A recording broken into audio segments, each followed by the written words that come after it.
آقا میگن یه روز یه شغاله میره توی ده، یه پیرزنه یه دونه مرغ میدوسته. پیرزنه شغاله رو دنبال میکنه، داد میزنه آی مرغ 10 کیلوییمو برد، مرغ 10 کیلوییمو برد.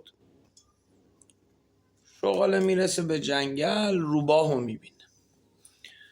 روباه میگه چیه اینقدر آشفته ای؟ میگه یه پیرزنه یه مرغ دزدیدم، کلا نیم کیلو هم نیست. میگه 10 کیلو 10 کیلو. روباه میگه بده ببینم.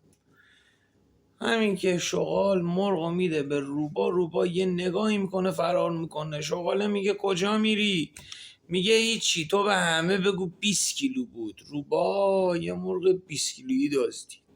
حالا حکایت این روزگار ماه، معلوم نی کی راست میگه کی دروغ. بیایید ما درست بگیم، ما درست باشیم. عیبی نداره، بذار بگن ساده است، مهم اینه که درست باشیم.